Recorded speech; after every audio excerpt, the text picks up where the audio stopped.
அனைவருக்கும் வணக்கம். எல்லாரும் எப்படி இருக்கீங்க? நல்லா இருக்கீங்கன்னு நம்புகிறேன். இன்றைக்கி நம்ம என்ன தகவல் பார்க்க போகிறோம்னா, குலதெய்வம் நம்ம வீட்டில் குடியிருந்தால் நமக்கு என்ன மாதிரியான அறிகுறிகள் காட்டும் அப்படிங்கிறத பற்றி இன்றைக்கி நம்ம பதிவில் பார்க்க போகிறோம். அதுவும் முக்கியமாக இந்த 3 அறிகுறிகள் கண்டிப்பாக குலதெய்வம் நம்ம வீட்டில் இருந்தால் காட்டும். அது என்ன? குலதெய்வம் நம்ம வீட்டில் இருந்தால் நமக்கு என்ன மாதிரியான நன்மைகள் நடக்கும் அப்படிங்கிறத பற்றி இன்றைக்கி நம்ம தெளிவாக பார்க்கலாம். சரி, வாங்க பதிவுக்குள்ளே போகலாம். முதல்ல குலதெய்வம் நம்ம வீட்டில் இருந்தால் நமக்கு என்ன மாதிரியான நன்மைகள் நடக்கும் அப்படிங்கிறத பற்றி நம்ம பார்ப்போம். பெரியவங்க வாய்மொழியாக இந்த வார்த்தையை சொல்லி நீங்கள் கேட்டிருப்பீங்க. சுக்குக்கு மிஞ்சின மருந்தும் இல்லை, குலதெய்வத்துக்கு மிஞ்சின தெய்வமும் இல்லை அப்படின்னு. உண்மையாலுமே ஒரு மனிதனுக்கு எந்த ஒரு நல்லது நடக்கணும்னாலும் சரி, அது அந்த குலதெய்வத்து மூலமாக தான் நடக்கும். குலதெய்வம்ங்கிறது நம்ம முன்னோர்கள் வழிபட்ட ஒரு தெய்வம். நம்ம முன்னோர்களில் ஒருத்தங்களாகவும் இருக்கலாம், இல்லை நம்ம முன்னோர்களை காப்பாற்றின ஒரு தெய்வமாகவும் இருக்கலாம். அந்த குலதெய்வத்தை நம்ம மறக்காமல் தினமும் பூஜை செஞ்சுட்டு வந்தாலே வாழ்க்கையில் எந்த வகையான ஒரு கஷ்டமும் பிரச்சனைகளும் நமக்கு இருக்காது. அதை புரிஞ்சுக்கிட்டு தான் வருடம் ஒரு முறை நம்ம சொந்த பந்தங்களோடு சேர்ந்து போய் நம்ம குலதெய்வத்தை வழிபாடு செய்யணும்னு சொல்லி நம்ம பெரியவங்க சொல்லியிருக்காங்க. அதை தொடர்ந்து செஞ்சுட்டு வந்தாலே குலதெய்வத்தோட அருள் நமக்கு எப்போவுமே இருக்கும். குலதெய்வம் நம்ம வீட்டில் இருந்ததுன்னா நமக்கு தேவையற்ற நோய்கள் வரவே செய்யாது. யாருமே அவ்வளோ சீக்கிரம் வீட்டில் படுக்க மாட்டாங்க. அது மட்டும் இல்லாமல் வீண் செலவுகள் குறையும். நல்ல சுபகாரிய செலவுகள் தான் நடக்கும். சுபகாரிய செலவுகள்னால் ஒரு கல்யாணம் பண்ணுறது, ஒரு வீட்டை புதுப்பிக்கிறது, இல்லை வீட்டுக்கு ஒரு பொருள் புதுசாக வாங்கிறது, இதெல்லாம் தான் சுப செலவுகள். அது மட்டும் இல்லாமல் குழந்தைங்க நல்லா படிப்பாங்க, கல்வியில் ஒரு நல்ல தேர்ச்சியும் கிடைக்கும். இதுதான் அந்த தெய்வம் நம்ம கூட நம்ம வீட்டில் இருந்தால் நமக்கு கிடைக்கிற ஒரு நல்ல விஷயங்கள். அது மட்டும் இல்லாமல் எந்த ஒரு துஷ்ட சக்தியும் தீய சக்தியும் நம்ம வீட்டுக்குள்ளே எப்போவுமே அடியெடுத்து வைக்கவே முடியாது. ஏன்னா குலதெய்வம் காவலாக நமக்கு எப்பவும் துணையாக இருக்கும். இதெல்லாம் தான் அந்த குலதெய்வம் நம்ம கூட இருக்கிறப்போ நமக்கு கிடைக்கிற நல்ல விஷயங்கள். சரி, இப்போது அந்த வீட்டில் அந்த தெய்வம் இருக்கா இல்லையா அப்படிங்கிறதுக்கான 3 அறிகுறிகளை நம்ம பார்ப்போம். ஏற்கனவே நான் உங்களுக்கு ஒரு பதிவு கொடுத்துருப்பேன், தெய்வ நடமாட்டம் நம்ம வீட்டில் இருந்தால் அது என்ன மாதிரி அறிகுறிகள் காட்டும்னு. அந்த வீடியோவை நீங்கள் இன்னும் பார்க்கலைன்னா அதை நான் இந்த வீடியோவோட டிஸ்கிரிப்ஷனில் கொடுக்குறேன், அதில் நீங்கள் பார்க்கலாம். அதில் இருக்கிற அறிகுறிகளும் குலதெய்வத்துக்கும் ஒரே மாதிரி தான் இருக்கும். இருந்தாலும் குலதெய்வத்துக்கு இன்னும் சிறப்பாக என்ன இருக்குன்னா, பள்ளி பேசுதல்.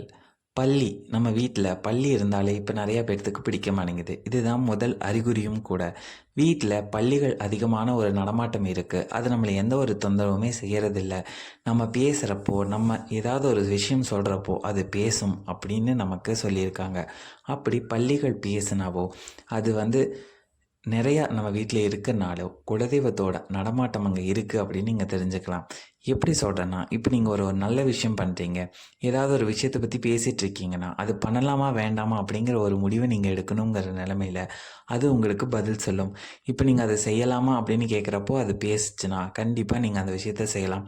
எனக்கு என்னமோ அதை செய்ய வேண்டாம்னு தோணுது அப்படின்னு நீங்கள் சொல்கிறப்போ அது பேசும். அப்போது அந்த குலதெய்வமே உங்களுக்கு உத்தரவு கொடுக்கறதா கணக்காகுது. அப்படிப்பட்ட அந்த பள்ளி மகாலட்சுமியோட அம்சமாக சொல்லப்படுது. இப்போ இருக்க வீடுகளில் பள்ளி இருக்கிறது நிறைய பேருக்கு பிடிக்க மாட்டேங்குது. உடனே அதை எல்லாத்தையுமே அடித்து கொண்டுறாங்க. ஆனால் பள்ளிகளை கொலை பண்ணவே கூடாது. அது பாட்டுக்கு இருந்துட்டு போகும். குலதெய்வத்தோட நடமாட்டத்தை நமக்கு அறிகுறியாக காட்டக்கூடிய ஒரு உயிரினம்னா பள்ளி தான். அந்த பள்ளியை நீங்கள் எப்போவுமே அடிக்கவே கூடாது. அது நம்மளைய தொல்லை செய்யாது, நம்மளும் அதை தொல்லை செய்யாமல் இருக்கிறது தான் நல்லது. இதுதான் முதல் அறிகுறி. 2வது என்னென்னா, இப்போ நீங்கள் குலதெய்வ கோயிலுக்கு போகிறீங்க, போயிட்டு வரப்போ ஒரு எலுமிச்சை மரம் வாங்கிட்டு வரீங்கன்னா அந்த எலுமிச்சை மரம் நீங்கள் சாமி ரூம்லேயோ இல்லை நிலவுலையோ கட்டி வைப்பீங்க. அந்த எலுமிச்சை மரம் காஞ்சி தான் போகணுமே தவிர அழுகி போகவே கூடாது. அந்த எலுமிச்சை மரம் காஞ்சு போகணும். அப்போது தெய்வத்தோட அனுகிரகம் உங்கள் வீட்டில் இருக்குது, அதனால் அந்த படம் காஞ்சு போகும். இல்லைன்னா அந்த வீட்டில் தெய்வ நடமாட்டம் இல்லை, உங்கள் குலதெய்வம் அங்கே காவலுக்கு இல்லைன்னா அந்த எலுமிச்சை மரம் அழுகி போயிடும். இதுதான் 2வது அறிகுறி. 3வது அறிகுறி என்னென்னா, சந்தனம், விபூதி இந்த மாதிரியான வாசனைகள் உங்கள் வீட்டில் கண்டிப்பாக அடிக்கும். நீங்கள் எந்த தெய்வத்தை வழிபாடு செய்கிறீங்களோ அந்த தெய்வத்தோட அம்சமான பொருள் அந்த வீட்டில் நறுமணமாக வீசும். அப்படி அந்த அதுவும் நீங்கள் ஊதுபத்தி, சாம்பிராணி இந்த மாதிரி விஷயங்கள் எதுவுமே ஏற்றி வைக்காம அந்த வாசனைகள் தானாக வர ஆரம்பிக்கும். இப்போ நீங்கள் சாமி ரூமில் உட்காந்து கும்பிட்டுருக்கீங்க, வெறும் ஒரு விளக்கு தான் போட்டிருக்கீங்க, ஆனாலும் அந்த வாசம் அடிக்குதுன்னா அந்த தெய்வம் அங்கே இருக்குது. உங்களோட குலதெய்வம் கண்டிப்பாக உங்கள் வீட்டில் இருக்குதுன்னு நீங்கள் தெரிஞ்சுக்கலாம். இந்த 3 அறிகுறியில் ஏதாவது ஒன்று உங்கள் வீட்டில் இருந்தால் கூட உங்கள் குலதெய்வம் உங்கள் கூட இருக்குன்னு அர்த்தம். அப்படி உங்களுக்கு அந்த எந்த ஒரு அறிகுறியுமே காட்டலை அப்படின்னு நீங்கள் நினச்சிங்கன்னா, குலதெய்வத்தை எப்படி நம்ம வீட்டுக்கு கொண்டு வரது அப்படிங்கிறத பற்றியும் நிறையா விஷயங்கள் சித்தர்களும் முன்னோர்களும் நமக்கு சொல்லியிருக்காங்க. இந்த எந்த அறிகுறியுமே உங்களுக்கு காட்டலை அப்படின்னா அது எப்படி செய்யணும் அப்படிங்கிறது உங்களுக்கு தெரிஞ்சுக்கணும் அப்படின்னு நீங்கள் நினச்சிங்கன்னா கண்டிப்பாக கமெண்ட்டில் கேளுங்க. உங்களுக்கு நான் அதை பற்றியும் ஒரு பதிவு உங்களுக்கு நான் கொடுக்குறேன். குலதெய்வத்தை எப்படி நம்ம வீட்டுக்கு கொண்டு வரது அப்படிங்கிறத பற்றியும் உங்களுக்கு நான் விளக்கமாக இன்னொரு பதிவில் சொல்கிறேன். இந்த அறிகுறிகள் இருக்கா இல்லையான்னு கண்டிப்பாக நீங்கள் செக் பண்ணி பாருங்கள். இந்த பதிவு உங்களுக்கு கண்டிப்பாக பயனுள்ள பதிவாக அமைஞ்சிருக்கும்னு நான் நம்புகிறேன். இது உங்கள் ஃப்ரெண்ட்ஸ் அண்ட் ஃபேமிலியோட ஷேர் பண்ணிக்கோங்க. நாளைக்கு இதே மாதிரி இன்னொரு புது தகவலோடு உங்களை வந்து சந்திக்கிறேன். நன்றி, வணக்கம்.